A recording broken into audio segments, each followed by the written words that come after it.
Doctor Mohammad Yunus কি মিথ্যা কথা বলছেন? ডক্টর ইউনুস কি সঠিক সময়ে নির্বাচন দিবেন? কি মনে হয়, তিনি কি মিথ্যাবাদী? এই বিষয় নিয়ে আমরা বিস্তারিত আলাপ করব। কিন্তু দেখেন, বিএনপি কিন্তু কঠিন বিপদে পা দিয়েছে।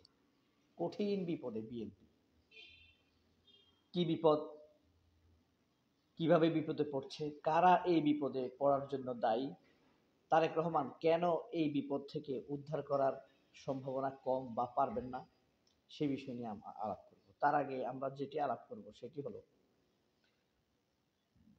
ডক্টর মোহাম্মদ ইউনুস মিথ্যা কথা বলছেন কিনা বা তিনি নির্বাচন দিবেন কিনা, এই বিষয় নিয়ে আমার সন্দেহ কম। ডক্টর ইউনুস মিথ্যা কথা বলার পাত্র নন। সারা পৃথিবীতে তিনি তার অর্জিত সম্মান বিসর্জন দিবেন না, কারণ তিনি প্রধান উপদেষ্টা হতে চাননি। এই ছাত্ররাই তাকে প্রধান উপদেষ্টা বানিয়েছে একরকম জোর করে। ফ্রান্স থেকে অসুস্থ অবস্থায় দেশে এনে তাকে প্রধান উপদেষ্টা হিসেবে শপথ পড়িয়েছেন। তাহলে বিএনপি কেন ভয় পাচ্ছে? খালি নির্বাচন নির্বাচন করছে, চেঁচামেচি করছে, কিছু নেতাকে নামিয়ে দিচ্ছে। আপনি কি মনে করেন বিএনপির কারণে শেখ হাসিনার সরকার পতন হয়েছে? আপনার কি মনে হয়? যিনি ভিডিওটি শুনছেন তাকেই বলছি, বিএনপির কারণে কি শেখ হাসিনার সরকারের পতন হয়েছে? বিএনপির কারণেই কি শেখ হাসিনা পালিয়েছে? শেখ হাসিনার সরকারের এই ক্ষমতা অপব্যবহার, মানুষের উপরে যে টর্চার হয়েছে, এর জন্য কি বিএনপি কিছুটা দায়ী? আমি মনে করি দায়ী। বিএনপি যদি স্ট্রংলি প্রোটেস্ট করতে পারত, মানুষের উপরে এই অত্যাচার নেমে আসতো না। বিএনপির কারণে শেখ হাসিনার যে সরকার পতন হয়েছে, এটা যারা মনে করে তারা ভুল স্বর্গে বসবাস করছে না, তাই করছে। এত আর হাসিনাকে পতন করানোর শক্তি, সামর্থ্য, ক্ষমতা কি বিএনপির আসলে ছিল? এই ক্ষমতাই তো ছিল না। বালির ট্রাক নিয়ে মানুষ কথা বলে, আর ওইটা নিয়ে কি থাকবে? বিএনপি কি এত শক্তিশালী ছিল? ছিল না। আওয়ামী লীগের কাছে এত নির্যাতনের পরেও কেন বিএনপি আওয়ামী লীগকে এখন নির্বাচনে পাশে চাইছে? কেন তারা বলছে যে নির্বাচন হবে দেশে, পাশে আওয়ামী লীগ থাকুক? কেন তারা আওয়ামী লীগকে নিষিদ্ধ করতে চায় না? এটার রহস্যটা কি?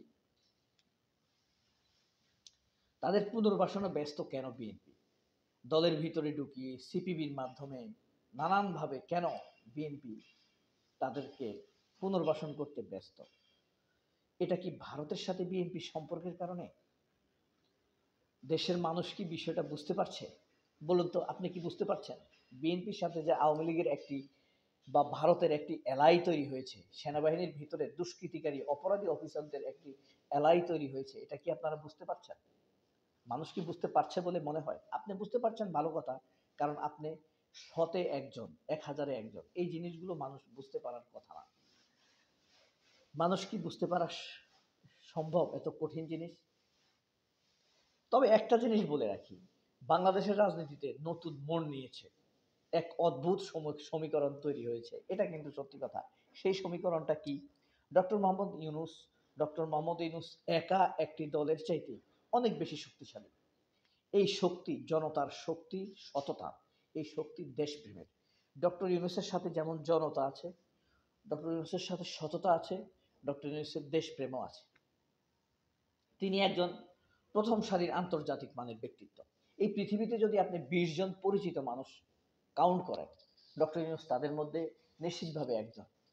শুধু তাই নয়, পৃথিবীর প্রত্যেক শিক্ষিত লোক ডক্টর ইউনুসের নাম জানে। ডক্টর ইউনুস এমন একজন লোক, প্রত্যেকটি শিক্ষিত লোক ডক্টর ইউনুসের নাম জানে। পৃথিবীর এমন কোনো ইউনিভার্সিটি নেই যে ইউনিভার্সিটি ডক্টর ইউনুসের নাম জানে না। যে ইউনিভার্সিটি ডক্টর ইউনুসের নাম জানে না, সেটি কোনো ভালো ইউনিভার্সিটি না। সেটা বাংলাদেশের উত্তরা ইউনিভার্সিটির মতো প্রাইভেট ইউনিভার্সিটি, নর্দার্ন ইউনিভার্সিটির মতো প্রাইভেট ইউনিভার্সিটি, ওই বরেন্দ্র ইউনিভার্সিটির মতো প্রাইভেট ইউনিভার্সিটি। তারা জানে না। তিনি অসাধারণ, তার আচরণ, ব্যক্তিত্ব, মানুষ মুগ্ধ হয়। Hillary Clinton, Bill Clinton doctor ইউনুসকে দেখলে দাঁড়িয়ে যায়। কয়েকদিন আগে আমরা দেখলাম নরেন্দ্র মোদী ডক্টর ইউনুসের সাথে এত শত্রুতা করে, ডক্টর ইউনুস যখন রুমে ঢুকলেন তখন মোদী দাঁড়িয়ে গিয়েছে। মোদীর সাথে সবাই দাঁড়িয়ে গিয়েছে, মনে হয় যেন কোনো এক মহিরহ ব্যক্তির জন্য অপেক্ষা করছিলেন। যাই হোক, তিনি বিএনপি নেতাদের মতো বা আওয়ামী লীগের নেতাদের মতো শেষরা কোনো নেতা নন যিনি নমিনেশন বাণিজ্য করবেন। তাহলে তিনি ক্ষমতায় কেন থাকবেন? তিনি ক্ষমতায় থাকবেন দেশকে বদলে দেওয়ার জন্য। তার পরিবারের কেউ এদেশে রাজনীতি করবে না, এটার কোনো সম্ভাবনা নেই। সুতরাং তিনি ভবিষ্যৎ নিয়েও ভাববেন না। ডক্টর ইউনূস রাজনীতি করতে আসেননি, এটা নিশ্চিত। তিনি এসেছেন দেশের জন্য। দেশকে একটু সামান্য যদি সম্ভব হয় বদলে দেওয়া যায়, মানুষ যদি ভবিষ্যতে সুখী হতে পারে। অন্য কোনো নেতা যদি বিশ্বের যে কোনো দেশের যে কোনো নেতার সাথে কথা বলতে চান, তাহলে অ্যাপয়েন্টমেন্ট নিতে হয়। সেখানে ডক্টর ইউনূস সরাসরি যোগাযোগ করতে সক্ষম। ট্রাম্পের সাথে সরাসরি যোগাযোগ করেন, বাইডেনের সাথে সরাসরি কথা বলেন, ইলন মাস্কের সাথে সরাসরি কথা বলেন। ডক্টর ইউনূস বুঝতে পারছেন ভালো কাজের বিকল্প নেই। নির্বাচন যত পিছাবে, রাজনৈতিক দলগুলো তত বেপরোয়া হয়ে উঠবে। বর্তমানে ডক্টর মোহাম্মদ ইউনূস ভালো কাজের মাধ্যমে যেভাবে সব রাজনৈতিক দলকে বিপদে ফেলছেন, তা লক্ষণীয়। নির্বাচনের পূর্ব পর্যন্ত তিনি এমন কিছু কাজ করবেন যা কোনো কোনো দল ক্ষমতায় আসার পূর্বে চিন্তাও করেন। সেই কাজগুলো কি একবার দেখুন তো, মিলে কিনা আপনার সাথে? বিমান ভাড়া, হজের বিমান ভাড়া কমিয়ে দেওয়া, নিত্য প্রয়োজনীয় পণ্যদ্রব্যের দাম কমানোর চেষ্টা করা এবং সেখানে সফল হয়েছেন।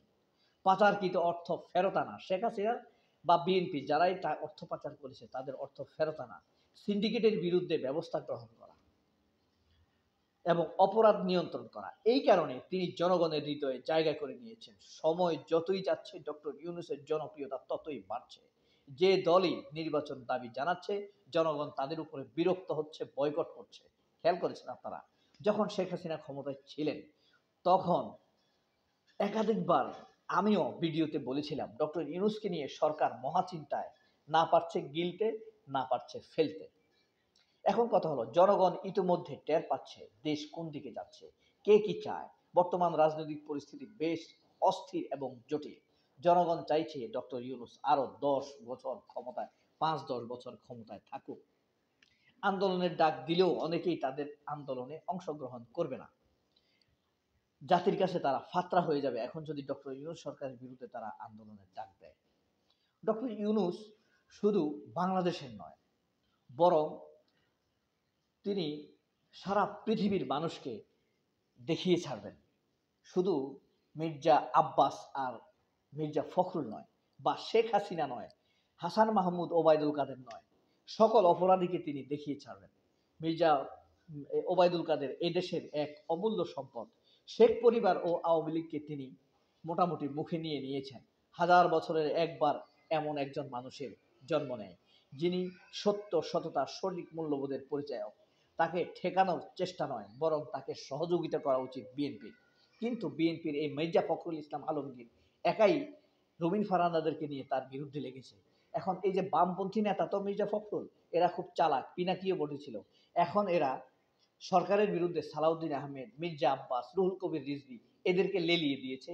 এটা কিন্তু মির্জা ফখরুলের কাজ, এই কালপ্রিটের কাজ, এই দেশদ্রোহীর কাজ, এই সিপিবি ঘরানার লোকের কাজ।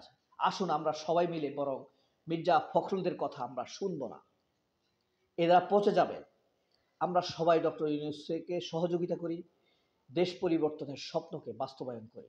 ডক্টর মোহাম্মদ ইউনূস ক্ষমতালোভী ব্যক্তি নন। তার বয়স প্রায় 84 বছর। মৃত্যুর খুব কাছাকাছি দাঁড়িয়ে আছেন ডক্টর ইউনূস।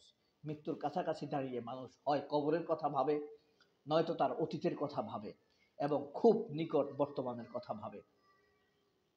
মৃত্যুর খুব কাছাকাছি দাঁড়িয়ে মানুষ স্বার্থের কথা ভাবে না। দেশের প্রতিটা মানুষকে একটু সুখের ছোঁয়া দিতে আপ্রাণ চেষ্টা করে যাচ্ছেন। এই 84 বছর বয়সে পৃথিবীর এই প্রান্ত থেকে ও প্রান্ত ছুটে বেড়াচ্ছেন। রাত 12টা-1টা নয়, এই নেতা সেই ব্যবসায়ীর সাথে, পৃথিবীর ধনী লোকদের সাথে কথা বলছেন এই দেশে যেন বিনিয়োগ করা হয়। তিনি সেই ব্যক্তি, স্বার্থের জন্য তিনি, আমরা যেন তার বিরোধিতা না করি। কিন্তু দেশের স্বার্থে কিছু ছাড় দেয়া বা কিছু ভালো বিষয়ে একমত হওয়া খুব জরুরি। কোনো রাজনৈতিক দলই যে ক্ষমতায় গিয়ে নিজের জন্য, পরিবারের জন্য কাজ না করে, শুধু নামাজ রোজা করে, তার নামাজ রোজার চাইতে দেশের জন্য, মানুষের জন্য কিছু কাজ করা কম উত্তম নয়, বরং আল্লাহ তাতে আরো বেশি খুশি হবেন। আপনারা কি কথাগুলোর সাথে নিশ্চয়ই একমত হতে পারেন? আমার ধারণা সবাই আল্লাহর রহমতে অনেক ভালো থাকবেন। আল্লাহ হাফেজ। আসসালামু আলাইকুম।